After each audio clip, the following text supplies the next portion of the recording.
mag-reach out ka lang. Maramdaman mo lang yung pagmamahal niya sa'yo. Mga kapatid, saklaw lahat ng pag-ibig ng Diyos. Faith, hope, love. And the greatest of those are love. Amin mo ba? Mga kapatid, alam mo po ba na ang assignment ko ay hindi po nagmula sa school. Ang word na assignment ay nagmula po sa Bible. Okay? Pero hindi po literal yung assignment ang nakalagay sa Bible, kundi yung tinatawag na mission. Kaya pakisabi sa katabi mo, mission. Ano pong ginamit na salita ng Bible sa salitang assignment? Mission. Okay? So, ang assignment mo is not just doing yung homework. Hindi lang po ito, basta may binigay sa'yo na isolve mo, gagawin mo, yun lang, din mabasa mo. Hindi po. Ang kapatid, pag sinabing assignment, meron po itong kalakip na sakripisyo. Pag tinanggap mo ang assignment, mga kapatid, meron pong kalakip yan. Okay? Pag sinabi mong mission, may gagawin. Amen? Mga kapatid, magkaiba yung mission sa purpose. Ang purpose ng tao, kung bakit nilikha ng Diyos ang tao, is to do the assignment. Actually, when you read your Bible, kung nababasa ko natin yung Bible natin, ang purpose ng tao sa buhay natin is hindi lang magpayaman. Pakitaas po kami ng mga mayayaman. Hallelujah! Diba? Mga kapatid, tama po magpayaman. Pakisabi sa katabi mo, tama ang magpayaman. Sabi mo, tama yung ginagawa ko. Pero hindi yan yung pinaka-focal point. Hindi yun yung pinaka. May pinaka-purpose pa ang buhay. Mga kapatid, maliit na bagay lang yung pagpapayaman. O kaya nga mga kapatid kung inuubos mo ang buhay mo sa pagpapayaman, sayang ang magiging buhay mo sa mundo. Sayang. Bakit to? Hindi mo yan ang purpose. May purpose po ang tao sa mundo. Why God created human? Bakit nilikha yung katabi mo? Of course, kasama para magkasawa, para magpamilya, para magpayaman, para magpaganda na rin siguro, para magpapogi. Kasama nila dyan. Tama po yan. Tama po yun. Magnegosyo, tama po yun. But there is an ultimate purpose of life. Kaya marami mga tao, they struggling a lot. They strive hard to find their purpose. Mga kapatid, alam niyo po ba, hahanapin po natin ang purpose? You cannot find it into a book or a simple book. Hindi mo ito mahanap sa motivational speaker. Hindi mo ito mahanap sa internet lang. Pag sinabi mong purpose ng buhay, pag sinabi mong buhay, mga kapatid, wala ka na pong ibang pupuntahan kundi ang Biblia. Why? Because the Bible is the manual of life. Amen po ba? Mga kapatid, pag purpose ng buhay ang pinag-uusapan, sa Biblia ka babalik. Amen po ba? Alam niyo, minsan nasakit mga kapatid, we forget to read the manual of life. That's why our life is malfunctioning. Alam niyo, pag nagmamalfunction ang buhay ng tao, bibigyan ko kayo ng halimbawa, bakit malfunction? Ang malfunction ng buhay ng tao, ano? Pag nagbibisyo, yan, malfunction. Sabihin may malfunction, may hindi tama. Tama? Why? Because you don't know what is the right function of a life. Malalaman mo lang ang tamang takbo ng cellphone mo kung babasahin mo manual. Amen mo ba? Ako po pag may problema sa kotse, pinupuntahan ko yung manual. Binabasa ko yung manual. Bakit ba? Kasi nandun na kaya ka may manual Para pag may hindi ka lang, babasahin ko yung manual. Hindi mo huhulaan. Ang purpose ng buhay na tao is to do a mission. Why? Mga kapatid, alam niyo po ba na ang puso po ng Diyos ay tungkol po sa assignment? The heart of God is all about the assignment. Yung bang puso ng Diyos, doon tumitibok sa assignment. Alam niyo ba si Adan, yung nilikha ng Diyos? Ano sabi ng Diyos sa kanya? Adan, sabi ng Bible, God made and female para ano po? To take over the world. Amen po ba? Mga kapatid, hindi mo nilikha ni Lord si Adam para magpapogi. In chapter 2, may nakalagay po doon, work. Ibig sabihin, may assignment si Adam. Why? Because nilikha niya ang mundo. Meron na mga nabubuhay sa mundo noon, mga hayop, mga isda, mga ibon, puno, lahat po. Nag-ooperate na ang mundo, pero wala nagmamanage. Nung naisip ng Diyos, sabi ng Diyos, nilikha ako ng tao. At yung tao na ito, may assignment to. At ang assignment ng tao is to manage the earth. Amin po ba? Bakit to? Lilitaw ko ang sangkatauhan. Yun ang plano ng Diyos. Kaya kung bawat isa sa akin, may assignment. Amen po ba? Kaya lahat ng tao nilikha ng Diyos, lahat ng tao, automatically, Sabi ko ng John 3:16, John 3:16, for God so loved the world that He gave His only begotten Son, that whoever believed in Him should not perish, but have everlasting life. Kailangan natin maintindihan ang basic character ng Diyos. Two basic characteristic of God. Ito po, na dapat natin maintindihan ng malinaw kagaling ng sa Bible. Number one, God is a loving God. Yan po lagi natin tatandaan na kahit anong mangyari. That God loves you so much. No one can separate you from the love of God. Alam mo mga kapatid, lahat ng gagawin mo sa buhay mo, you will be empowered by the love of God. Bakit still buhay ka? Because God loves you. Amen? Bakit kami nagpapala ng Diyos? Bakit dinidinig niya mga panalangin mo? Because God loves you. Even na yung answer niya sa prayer mo is no, because God loves you. Even nag-failure ka, God loves you. Mga kapatid, doon pa lang, basic, you need to believe that God loves you so much. Kaya nga sabi ng Bible, for God so loved the world. Gawin na lang mga pagsinta ng Diyos. Amen po ba? Sino pong naniniwala na mahal ka ng Diyos? Di ba? Amen? Buti pa dun sa isang tao kahit na hindi ka naman talaga mahal, naniniwala ka mahal ka. Pinagpipilitan mo. Amen ba ba?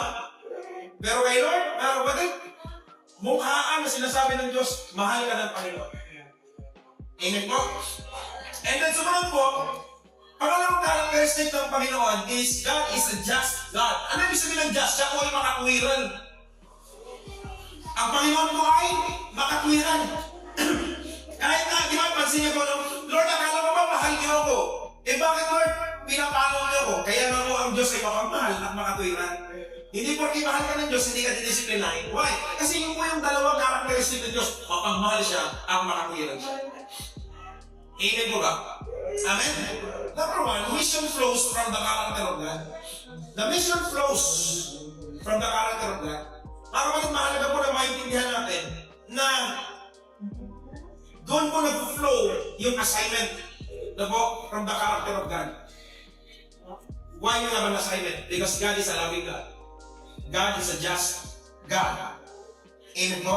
Sabi ko ng 1 John 4:8, ang hindi umiibig ay hindi nakakilala sa Diyos, sapagkat ang Diyos ay pag-ibig. Amen? Kaya, huwag mong sabihin, mahal kita, tapos hindi mo naman mahal ang Diyos. Amen po ba? Hindi mo naman kilala ang Panginoon. Amen po? Because you truly understand, you really understand the love, the word love, if you really know who is God. Because yung pong pinagmumula ng pag-ibig ay ang Diyos. Amen po ba? Amen. Kaya nga po mga kapatid, pag pure love, galing sa Panginoon yan. Amen? Hallelujah. Kaya nga po mga kapatid, this is the love of God. Gusto nyo malaman ang love ng Panginoon? Ang love ng Panginoon is, tignan mo yung katabi mo, hindi ka ibig-ibig. Tingnan mo kapatid, di nga, kung ikaw ba ang iibig dyan sa katabi mo, iibigin mo yan, lalo na pag nakita mo yung pangit na karakter yan. Lalo na pag ginawa ka ng masama. Lalo na yung asawa mo, binugbog ka. Di ba, mahal mo na rin. Amen mo ba? Yung kapitbahay mo, chinismis ka. Mahal mo pa rin. Alam mo yung kapitbahay mo, hate mo dahil chinismis ka, mahal din ng Diyos yun. Because that is the love of God, unconditional. Amen mo ba? Amen? Hindi naman katabi mo, mahal ng Diyos yan. Why? Because the love of God is unconditional. That is the love of God. Gusto ko lang mo naman maintindihan nito ha? Mga kapatid, wala pong sino makakasuka o makakatawad sa pag-ibig ng Diyos sa tao. Wala. Hindi kayang sukatin. Amen? Hindi mo kayang i-explain yung pag-ibig ng Diyos sa tao. Mga kapatid, for how many times ang Panginoon nagalit sa Bible, kung mababasa natin, for how many times nagalit siya sa bansang Israel? Pero paulit-ulit, nagkakasala, paulit-ulit na rin pinapatawad. Bakit? Mahal niya ang mga tao. Amen? Actually, sa sobrang pagmamahal niya, dapat ang Israel lang kasi pinili niya yun Sa sobrang pagmamahal niya, nilabas niya pagpunta sa atin. The only way we can truly love as God loves is to allow Him to come and live in us. Mga kapatid, Ang tanging paraan lang para magmahal tayo ng katulad ng pagmamahal ng Diyos is imbitahan natin ang Panginoon sa buhay natin. At mamuhay tayo ng kasama ang Diyos. Yung iba man, tahimik lang, pero pag wala yan sa church, pag wala sa bahay, lalo mga kamatahan, pag sa bahay, ang galang. Pag sa church, ang bait. Pero pag sa eskwelahan, ang lala. Hindi nga. Di ba? Mga kapatid, alam niyo po ba? Hindi ko ako tinuruan ng magulang ko magmura, pero sa eskwelahan ako natuto magmura. Hindi ako tinuruan ng teacher ko, wala namang subject ng pagmumura eh. Di ba? Pero mga kapatid, saan ako natuto mag-inom? Saan ako natuto magmura? Sa eskwelahan yan. Sa labas, sa tropa. Wala naman magulang na magtuturo ng magmumura. Amen mo ba? Mga kapatid, lahat po tayo mga kapatid, malala ang sitwasyon natin. Pero alam niyo po, ang tao po, kayang magbago dahil po sa pag-ibig ng Diyos. Amen po ba? Alam niyo po, kung maiintindihan nyo lang, kung maiintindihan lang namin, kung gaano kalala ang pag-ibig ng Diyos sa atin. Ang sabi, may kanta nga po dyan eh, reckless love. Na para bang pag ang Panginoon, pag nagmahal, parang wala na siyang pakialam. Babanggain niya lahat, tatawilin niya lahat, aakyatin niya lahat, ma-reach out ka lang. Maramdaman mo lang yung pagmamahal niya sa'yo. Mga kapatid, saklaw lahat ng pag-ibig ng Diyos. Faith, hope, love. But the greatest of those are love. Amin mo ba? Mga kapatid, kung iniwanan ka dahil hindi ka mahal, huwag ka mag-alala, mahal ng Diyos. Amen mo ba? Amen? Maging ang kahirapan, itatawid ka ng Diyos dahil sa pagmamahal niya sa'yo. You will experience love. You need to experience first the love of God. Mga kapatid, huwag natin hanapin yung emptiness natin sa love, sa tao. Una, sa tao. Hindi mo masama maghanap ng lovers. Pero huwag mo dun ibuhos lahat. Kung ang pagkasalanan natin ay libo-libo, milyon-milyon naman ang pag-ibig ng Diyos. Milyon-milyon ang pagpapatawad ng Panginoon. Amen? Amen mo ba? Kaya mga kapatid, pag umaga, let the embrace of the Lord, let the love of God fill you. Tingnan mo yung asawa mo. Tingnan mo yung asawa mo. Tingnan mo. Sanhi yan ang pag-ibig ng Diyos sa'yo. Di ba? Kaya kung may asawa na ganyan kapugi, bakit mahal ka ng Diyos? Amen mo ba? Pag tingnan mo sa Lord, parang hindi mo ano. Kaya kung may asawa na masipag, why? Because dahil sa pagmamahal ng Diyos, ayaw ka niyang magutom at ayaw ka niyang pumangit. Amen mo ba? Pag tamad kasi ang asawa, papangit ang asawa mo babae. Amen mo ba? Tingnan niyo yung mga magagandang misis, ibig sabihin masisipag yung asawa niya. Amen mo ba? Kaya mga kapatid, yung attributes ng Panginoon, yung being love, God is a loving God, and God is a just God. Yun po yung dalawang karakteristik mga kapatid, na dapat that is equally important to our life. So po, na ang Diyos po ay matuwid, na ang Diyos po ay mapagmahal.